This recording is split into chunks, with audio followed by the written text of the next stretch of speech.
What's going on, guys and gals? And tonight I'm going to do a different kind of a video.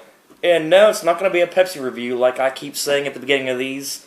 I'm just cutting back on the beer a little bit during these odd videos so I can save my liver for the next few brew reviews we do. Which, by the way, we are recording Season 3 as I speak. So yeah, Season 2 is pretty much on the wraps. And there's a Squishy Frog statue that my girlfriend got me once again.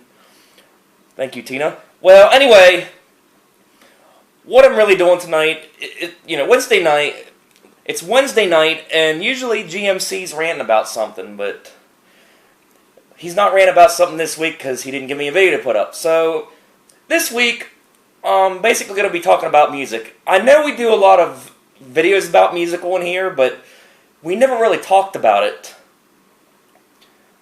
But yeah, Silver Tongue videos, I got an album called Silver Tongue Nation, lots of their stuff on our channel, along with many other bands that's played with them, and even other shows that I've gone to that's not Silver Tongue. I mean, we got a lot of shit on here as far as music goes, but as far as talking about music, this will be a first.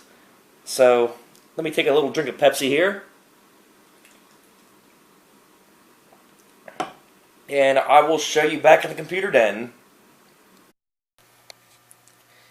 Okay, so we're at my PC in the computer den. And really what I want to talk about is what we got lying amongst this big shelf around the room here. You got CDs going from here all the way back to this corner, clean across the back of the room, and halfway down the other side. And then there's a half a dozen cassette tapes right there, which that was the early 90s when I started buying music, and then probably the mid 90s was when I started buying CDs, when I bought my first stereo. And there's a CD book with all the burnt stuff, so there's probably about another 100 or so albums in there, if I had to guess. And you go back around there, there's a couple records, which actually those came from my deceased uncle, so a lot of that's kind of before my listening preference as far as time goes, you know. And yeah, we got some VHS tapes here, some old camcorder tapes, and we're back around that little corner. There's like a bunch of old computer games and shit, and I got DVDs all through here and a couple Blu-rays. Oh yeah, PS2 games. Yeah, I have not upgraded from that system. Yeah, call me old-fashioned if you will. Alright, so we'll take a little bit closer look at this whole deal. So, let's jump up here. Hopefully without injuring myself. So, yeah, we got AC/DC, AFI, Perfect Circle. Just about all the AC/DCs, as you can well see. Really didn't cover too much on the 80s AC/DC, though. It was more about the 70s, and then, yeah, they had a couple albums in the 90s and 2000s also. I think, Black Ice. That was I think that was the latest album they've done so far, and it came in 4 limited edition covers. I think the original cover is actually in red lettering, but there's you could get this white lettering, and then there's 3 other covers too that you could get as collectors or whatever. But it amazes me that they still sound the same as they did back in the mid-70s, you know? Even with a different lead singer, you know? So, I can get it back in here. Damn it. Sorry for the weird views there. And then, of course, you got Aerosmith. And my honest opinion about them, to me, they went downhill in the 90s when they just got too poppy for my liking. But your 70s and 80s Aerosmith, can't go wrong there. Of course, yeah, Alice in Chains, and that's a damn good album right there, Facelift, and damn good follow-up, Dirt. Both good albums. Definitely some of the best shit from the grunge era right there. And then we move on. Got some Bad Religion, Beastie Boys, Biohazard. I'm all over the place here. Black Sabbath. Gotta have Black Sabbath. Of course, this is very common. Paranoid. The song War Pigs, of course, Paranoid. It's just a good album. course, funny thing about Paranoid is it was meant to be an album filler, not a big hit. So, we move on. There's some Alice Cooper, Jerry Cantrell, Cold, Christian Conformity, Damn Yankees. This is... Yeah, my girlfriend didn't know the fact that Ted Nugent was the lead singer of this band. Yeah. So, this is like one of these super groups from like the 80s, even 70s, a bunch of them older bands. Basically, Hell Yeah is like the today's version of this, in a way. Yes, I got Charlie Daniels. That's like one of the only country albums I actually own. So, hold on, I gotta like move my chair before I get hurt. Alright, and we're back. So, where was I at? Oh yeah, I remember just talking about Charlie Daniels or some shit like that, but... Alright, so we got Def Leppard, Deftones, Disturbed. Love this fucking album. I mean, I just remember the first time I heard it. Like, I remember like watching on live TV when they were tearing down that big-ass tower in Gettysburg, and we had this playing in the background. And I just won't forget, like, for the first time, it's like, wah! I can't fucking do it right, but... Yeah, Silvertongue does a damn good cover at their shows, so, yeah, I'm pretty sure I got a video of that somewhere on here, of Silvertongue doing it. But, yeah, as we move on, Dropkick Murphys, they're kind of like a little touch of punk there.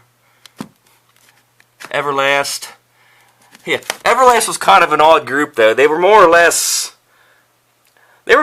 like a rap group when they first started. Then it went to House of Pain, and then Everlast pretty much went more like bluesy and stuff when they came out with What It's Like and Ends. But yeah, that was right about throughout the whole 90s there. You got Fear Factory, which they're pretty fucking hard. Five Finger Death Punch. Yeah, this is their first album right here, and I actually got this CD before they put a couple of bonus tracks on it. I think the song Never Enough was included on this album a little later, and I believe they did an acoustic version of The Bleeding on that. Yeah, I believe that's right. But yeah, they first broke the scene with that album. Of course, Lita Ford, she's kind of like the hairband diva. And something I remember about this, you know, Green Jelly, you know, like, they got the three little pigs. I kind of remember when they came out with this, and they used to be called Green Jello. So, yeah, if you have a cassette tape or a CD that says Green Jello, definitely a collector, because apparently the Jello company sued them for like, use of the name, so then they had to change it to Green Jelly. So, a little history lesson there for you. And I gotta move again. Alright, so now we move on. It looks like we're in the Guns N' Roses section here. Yeah, gotta have that one. Appetite for Destruction, 1987. And yeah, this is definitely another one of those timeless classics. I mean, people who weren't even born yet at the time this came out, they're fucking rocking this, you know? Yeah, Sweet Child of Mine, Welcome to the Jungle, My Michelle. I mean, all these songs could have been a fucking hit on this album. And then, of course, you know, you got your Use Your Illusions 1 and 2. They kind of did like the dual album deal there. And then the Spaghetti Incident, which is all covers. And yeah, this one here, yeah, Chinese Democracy. That album probably set the record for like the longest it has ever took to produce an album. Like maybe 15 years, and they had like, I don't know, 20 different band members throughout the course of the making of this. So basically, it was pretty much after Axl Rose became a douche and pissed off the rest of the band, who then ended up with Velvet Revolver. Alright, so we move on. And yeah, let's see, Head PE, you got... Oh yeah, there's Hell Yeah, I mentioned them a little earlier. That's their first album. So basically, they're the damn Yankees of the metal world, I'd say. You got Vinnie Paul from Pantera, and the lead singer of Mudvayne, I forget what his name is. And then there's a member from Nothing Face on there, I believe. You can correct me on that if I'm wrong. Got a little Jimi Hendrix there, too. Kind of like... I like the classic rock, too, because I've always heard my dad playing it all the time growing up as a kid. Yeah, let's see what else. You got Hole, which is, yeah, that's Courtney Love right there. Hollywood Undead. Billy Idol. You got Incubus, Insane Clown Posse. Yeah, they're kind of in a category of their own. Kind of a weird-ass rap. Some of their songs, I like them, though. Iron Maiden. I can't get enough of Iron Maiden. There's their first album. Their song Run to the Hills, though, I mean, holy hell, that kicks ass. And then you got some Priest and Kid Rock. Yeah, big time memory about this CD when I first bought it. Back in, like, I think it was 98. I was a senior in high school when I bought it. But anyway, I remember getting in my truck. I opened the CD up. This, you know, I took the plastic wrapping and shit off of it. And I remember opening it up to see this. And I'm like, holy shit, this is fucking hilarious. I mean, who else remembers this? You know, opening up that CD and seeing that. You gotta admit, that's hilarious. So yeah, props to Kid Rock on that one. Very good CD. It's got a lot of good stuff on it. Sorry for the extreme close-up. I'm trying to do things one-handed here. Hold on.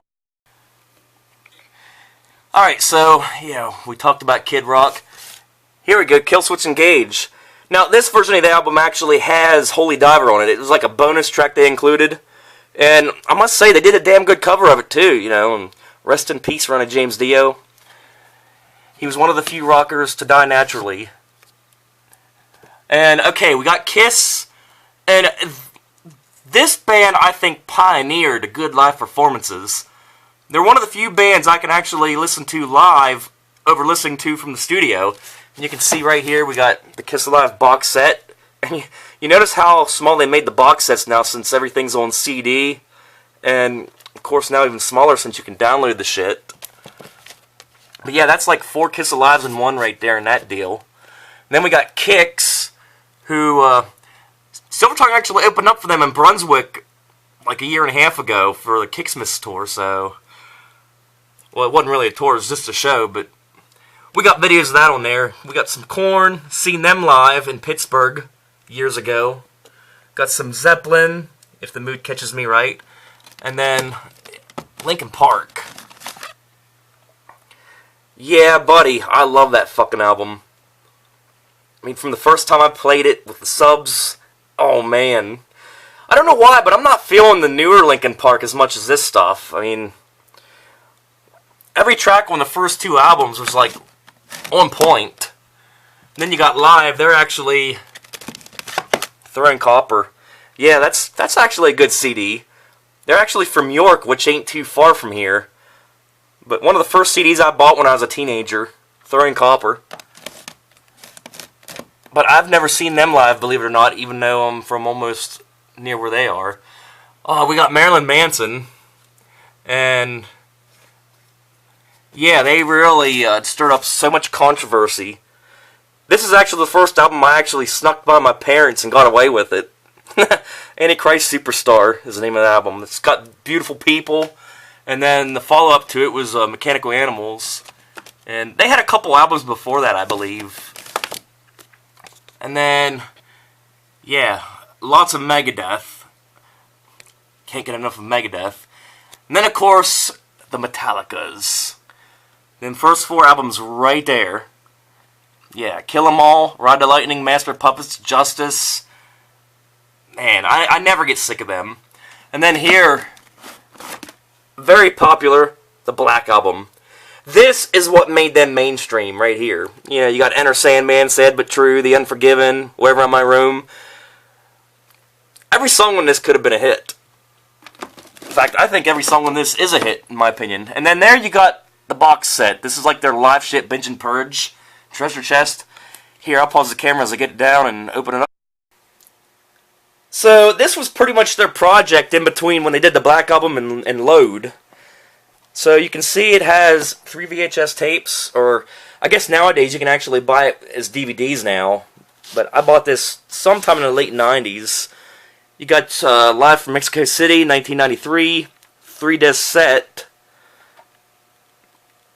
Yeah, long set too. And then you got Seattle. I believe that was recorded in '89. This was before the Black Album ever came out. I think they were promoting Injustice for All in this one. And then San Francisco, that one there and that one there. Pretty much the same tour as Mexico City. They were promoting the Black Album once again, and it comes with a pretty sweet booklet. It's like a little stencil thing for a tattoo. And basically this booklet tells you every tour date within that tour. And they were on the road for, I'm going to say maybe 3 years, until they hit the studio to do Load and Reload. But it's got a lot of shit in here about like the whole tour and stuff.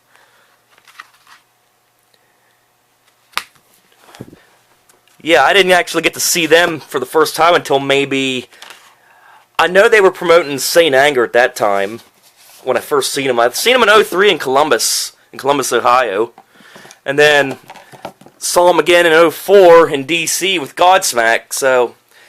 But what I've noticed about Metallica is they really stick to their older stuff, like their first 5 albums. Alright, so we're in the Load and Reload era now. And I love this album too, The Garage Incorporated. Basically they did like a whole disc of like covers. Newer covers, I guess. And then the second disc is basically like all the old B-sides they did from like back in the 80s, early 90s, you know, that kind of stuff. So it basically takes you back to the first 4 when you hear that second disc. So that's kind of why I like that one too. And then of course I got like the limited edition import singles and shit like that.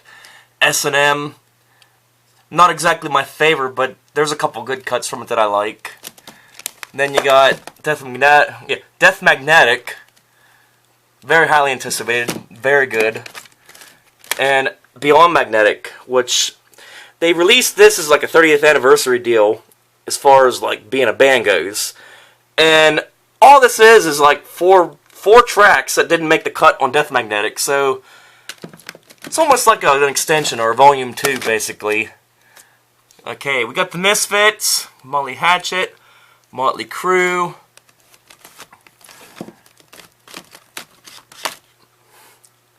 Damn good album right there. Fucking A right. I seen these guys live in Hershey, I would say maybe 3 summers ago. And like I said earlier about Metallica, these guys also stick to their old shit. And, you know, put them together with Poison on the same stage, yeah, buddy. I can never... There we go. And, of course, Saints of Los Angeles. All original members back together. Man, that was a good album, too. And then you got some Motorhead here. The Ace of Spades! I know, I probably suck at singing, but... Alright, so we move on. We got some Mudvayne, Nickelback, which... Yeah, everybody's like talking about the backlash they caught over the years. But this is like back before they got real big. And then... Nevermind. It's hard to believe that that little baby on the cover is like almost old enough to drink now, you know? That just blows my fucking mind. But yeah, definitely one of the best albums to come out of the grunge era right there. And then we move on. Oh, there's Nonpoint's first album. I just seen them at Charlie Acres almost a month ago, down near Inwood, West Virginia. So, yeah, they put on a damn good show, and I actually got to shake hands with 3 of the members, which, of course, it's not all original members anymore, but yeah, I recommend going to see them.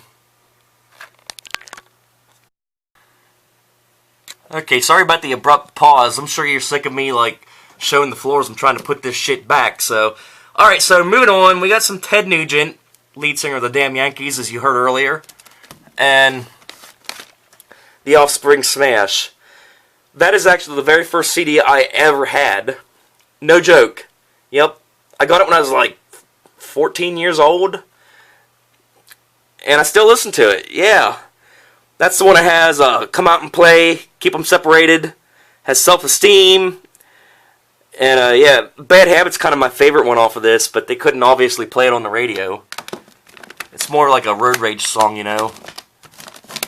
Of course, a couple more from The Offspring. You got Orgy, OTEP, lots of Ozzy. I mean, if you're a rocker, how do you not like Ozzy, you know? And then we move on. Pantera. Hell yeah. Cowboys from Hell. That's right. I actually got to see them live at Ozfest 2000. Yeah, they were actually promoting their last album, I believe. It was this album.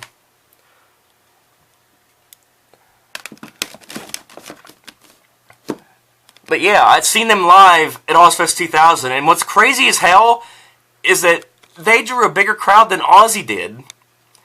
So, yeah, that's like one novelty that nobody in this decade will ever get to see, is Pantera live. And you want to talk loud, I mean, holy shit. Then, okay, Power Man 5000, the Prodigy, Puddle of Mud. I've seen them 3 times, which they actually canceled out on the Shiley Acres show with Non-Point and Pretty Reckless. So, yeah, we got some Queensryche, some Rammstein, got some Rat. Here, I gotta pause here and move. Okay, continuing on here, now that we're moved over. Oh, here's some Rush. That's their very first album right there, self-titled Rush. And, yeah, I love every track on this. In fact, I know my dad actually has this on vinyl. But, yeah, it's hard to believe that all these years later, for a 3-man band, they're still going strong. They're still touring and all that shit. So, and I know, about 2 or 3 years ago, they played in Hershey. Because my dad said about going to that show with my uncle, and yeah, there's 2112. I don't think that's the follow-up to the self-titled, though. It's probably a couple albums later, but still some good stuff right there. And, of course, you know, I got their greatest hits and all that shit. Their Saliva, ooh, excuse me. That was Pepsi, by the way. Every 6 seconds. That was like their first big hit, I guess. Their first big album. That's the one that has Click, Click, Boom, Your Disease. There's a lot of good cuts on this. Of course, now Josie Scott ain't with them no more, but they still go around and tour and they hit the smaller places. Okay, you got Seether, you got Scorpions, Seven Dust. They're going to be at Shiley here in another month. And yeah, that's their first album, and I bought this when I was in high school. I love every track on it. I mean, they just didn't hold back. You know, this is like well before the mainstream got a hold of them. I actually seen them at Rock Allegiance with Shinedown, and I was actually looking forward to seeing them more than any other band on that stage, and they only got time to play maybe 6 songs on a stage, so I won't lie, I was a little bit disappointed about that, but I mean, considering what it was, they did put on a good show. But since they're going to be headlining at Shiley, I'm sure that's going to be off the hook. So, as we move on, we're in our Slayers. Oh, yeah. We got to mention these guys. If I'm doing a video about CDs. Silvertongue, The Pawn. That's their first album.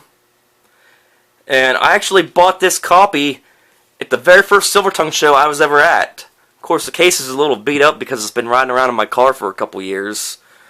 Parental advisory on the corner. And then Devils in the Details, which just came out, I believe, this past October. And yeah, you can download it. You can pick it up at the shows. Coming Alive, I mean, it's actually their single right now. Pretty big hit on the radio. But yeah, you have the chance to go out and see these guys. I can't stress that enough. And of course, this little corner here has some of their merchandise that I got. Got the signed hat. You know, the Jaeger bandana right there. And yeah, this is one of the few bands that really care about their fans. I mean, honestly. Alright, where were we? Oh yeah, we're going through the Slayers. We got the Slipknots.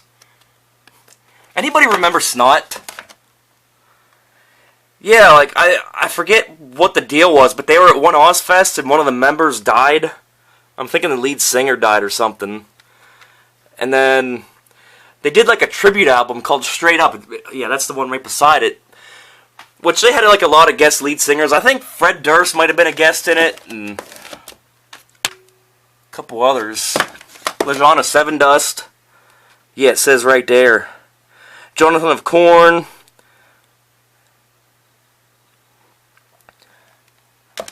Yeah, it's a shame that, you know, they could have put out a lot more good stuff if he didn't die. You got Soulfly, Soundgarden, Spinal Tap. Spinal Tap, that's like that fantasy band from that movie, you know. You know, like, ours go to 11. Yeah, it's an extra oomph. But, anyway, moving on. Stain, Static X. And here's Stone Sour's first album. It's got the song Bother.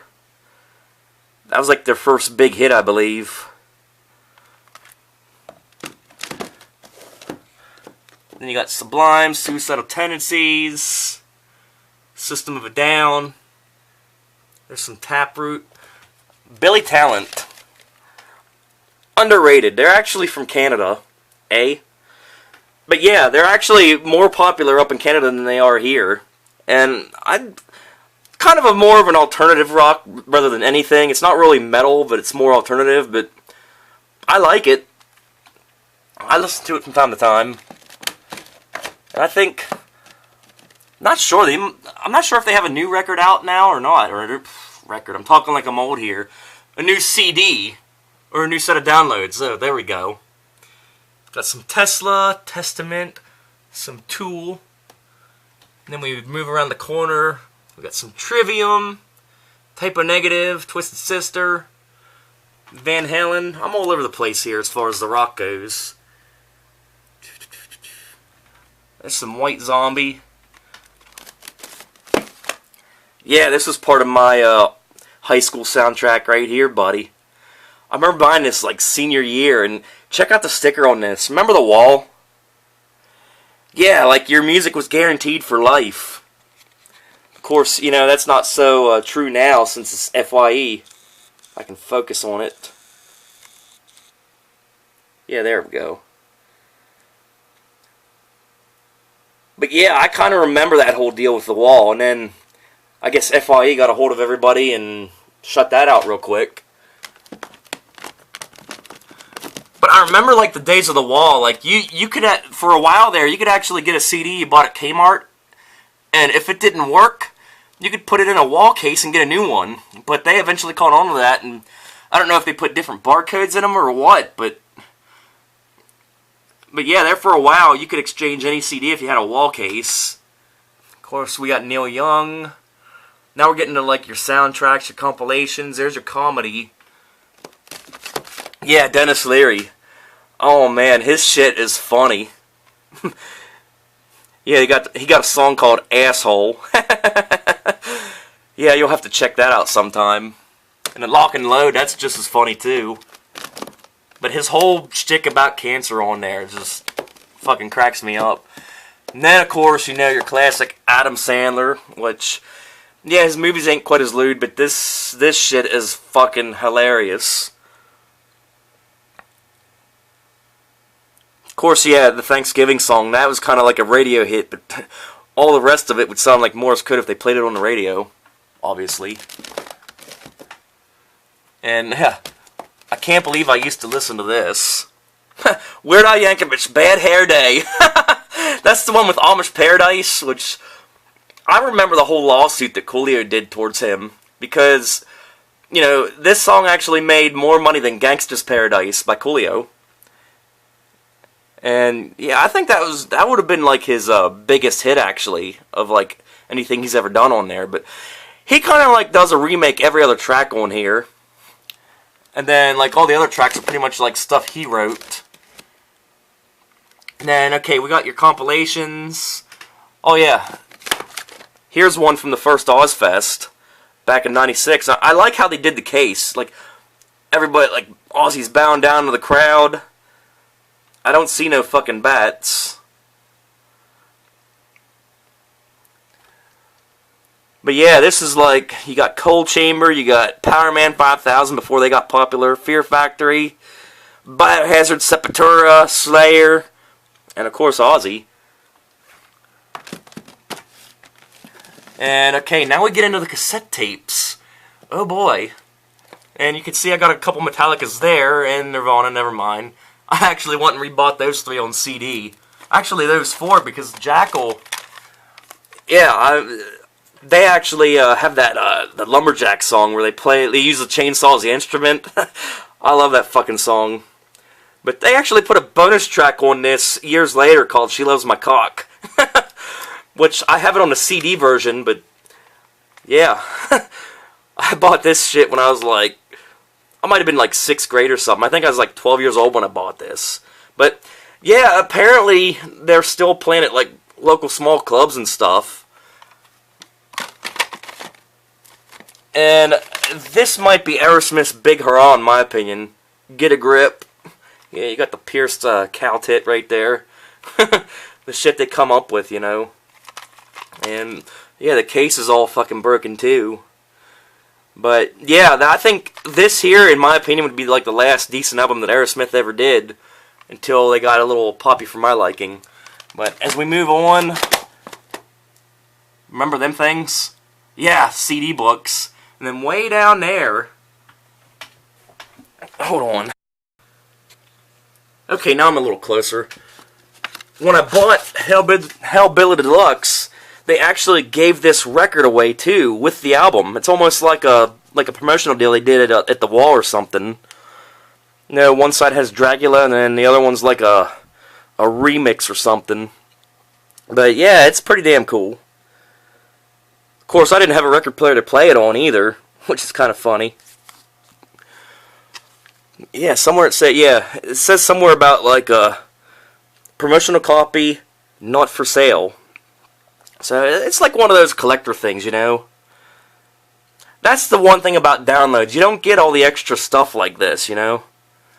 And then, we'll look at the records here, which... Oh, I forgot about this. Whoa, I almost had an accident there. I bought this at the first Kiss concert I was ever at. Basically, it's just a book that basically highlights all the tours they've done from like 73 to 2000, so... And the 4 members, because they actually got back together, the original Kiss, back in 2000.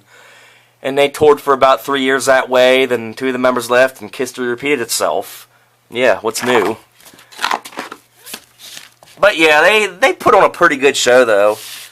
Alright, now the records. And I don't even really know half of these. Like I said, these here were my uncles, my deceased uncles, so... The Guess Who.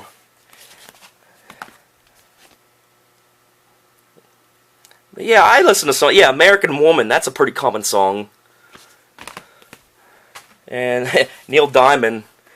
I think about Saving Silverman when I listen to this, or when I hear Neil Diamond, you know.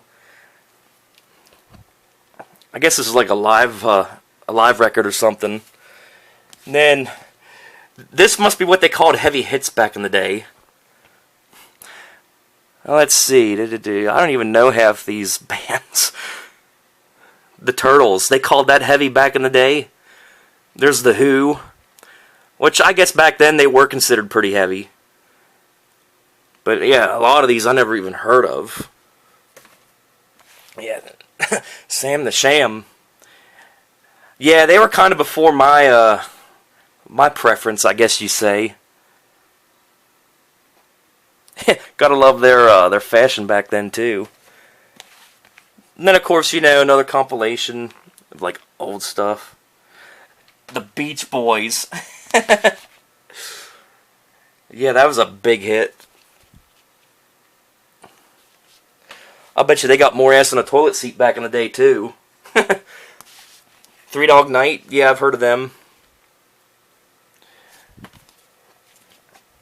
And then, I don't know where this one came from. It's just like a piece of the album art that must have came off of one, but this must be like a Burnout soundtrack here. And then, yeah, the BTO. I like this. Not Fragile. Doo-doo-doo. Ain't Seen Nothing Yet. Yeah, I know that one. But yeah, that's the records. Yeah, now we got the CD book. This is like all the burnt shit that I got. Shh, don't tell anybody. Let's see what we got in here. Which I got it all like ripped in my computer now, so I don't even like hardly play anything anymore.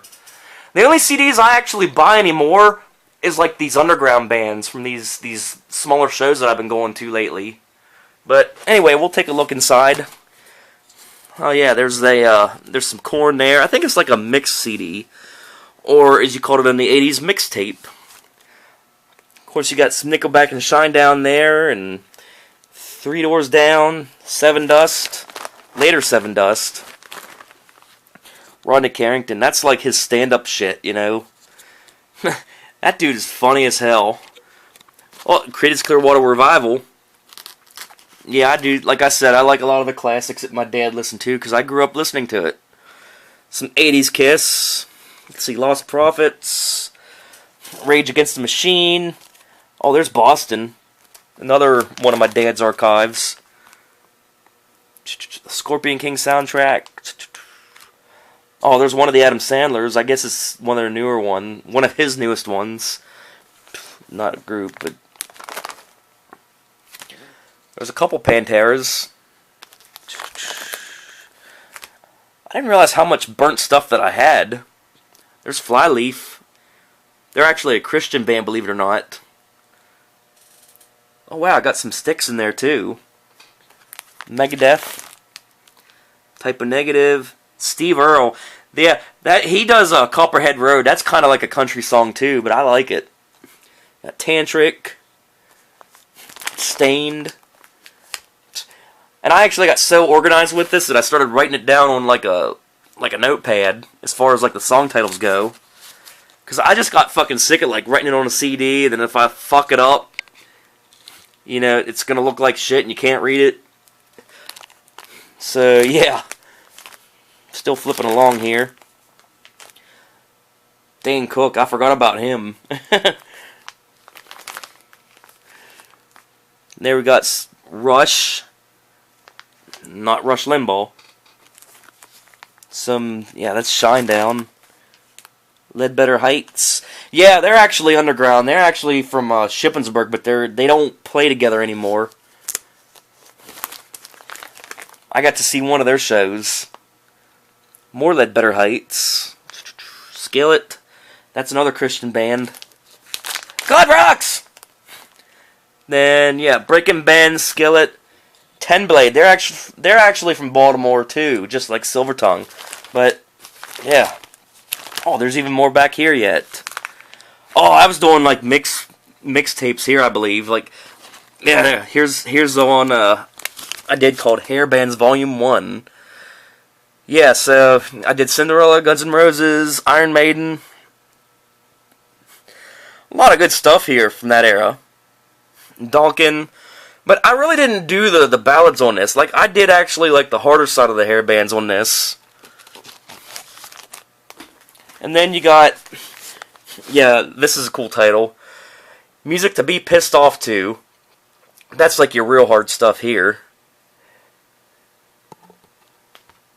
And that's not what she said.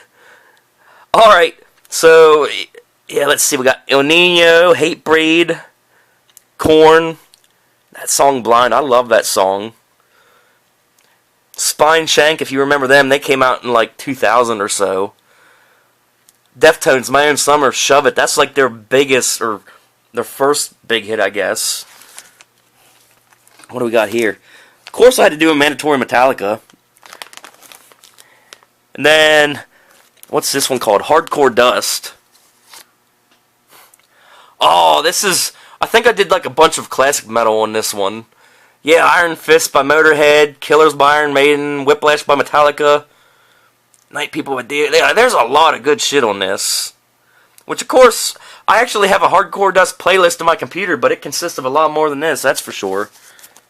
Pretty much the whole bands. So you got some Bon Jovi, you got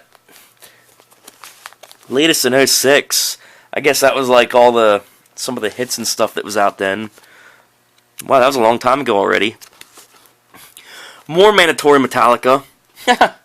Wow. I haven't been in this in a long time. Hairbands Volume 4. I did 4 of them fucking things. I wonder where 2 and 3 got to. Cold Shower by Kix. Let's see. Let It Go by Def Leppard. White Wedding by Billy Idol. After the Rain by Nelson. You remember them? Them twin brothers? They kind of came out in the 90s, you know, like right before Nirvana just took it by storm. They had them couple minor hits, and then next thing you know, you didn't hear about them. Alright. Last but not least, The Rock of Senior Year 99. Here we go, this is interesting. See Everclear, Father of Mine, Fuel, Bittersweet. Pretty Fly for a White Sky by... Not White Sky. Pretty Fly for a White Guy by Offspring. Yeah, this is definitely the soundtrack of my senior year right here. Oh yeah, I had to put Du Hast in there by Rammstein. I remember rocking that too. Super Beast by Rob Zombie, Godsmack, whatever. Wow. Yeah, that's some good shit. I might have to break this out and like play it since I graduated 15 years ago from now. And alright, that's about it of the book, but yeah, I just wanted to give you like a little tour of the music I got, basically. I'm not sure what you can see there or whatever, I'm just kind of guessing. But yeah, I figured since we do a lot of videos about music, we'll just talk music, so... Alright, I hope you enjoyed this, and I know I rambled on a good bit, but hey, we'll see you later. Yeah, even have a CD cleaner too. This little thing right here basically cleans it off as you put it on upside down. And I guess that's like the cleaning spray for it or whatever. And then that's the lens cleaner there. Has like a, let me get it out here. Wait, how the hell did that get in there? There's like a little brush here, as you can see, which basically cleans off the laser lens. Whether it helped, I don't know. And then, I'm gonna end it by showing you, yeah, Woodstock 99 on DVD. Hell yeah. I really wish I'd have gone to that show, but, you know, obviously I couldn't afford it. And, yeah, this is like the show that kind of broke out in a little bit of a riot, because the dumbasses at the fucking vendors were basically jacking the price of everything. You weren't allowed to bring your own food, and they were charging like $6, $7, $8 for a bottle of water there. No fucking wonder why they tried to burn walls down. So Woodstock was basically going to be an every 5-year deal since it started in 94, or restarted in 94. But since that whole deal, well, Woodstock 99 was basically the last year. So maybe some of you are out there watching, have been to that. You know, tell me about your experience in the comments below. And then that there is pretty much the making of the Black Album. You know, just like little clips and stuff of it. They were like cutting demos and shit. So, and oh yeah, and Korn. Yeah, that's like every music video they had from like 94 on up to, I want to say 2001, maybe 2002. But yeah, it's got Blind, Adidas, Got the Life, Frequent Unleashed, Falling Away From Me. And no, maybe it only goes to maybe 2000, but yeah, that's back when they were really good. But yeah, like I said before, I hope you enjoyed the tour of all the CDs and other music related shit that I have here. And yeah, don't forget to like us on Facebook if you haven't already. And if you're on Facebook watching this, don't forget to subscribe. We cracked 100 the other day, so props to those of you who follow our shit. And if you don't, do so now. Anyway, this is Dog here at 96 on the Whip, and we'll see ya. And like I said, Facebook/96 on the Whip. Like it now.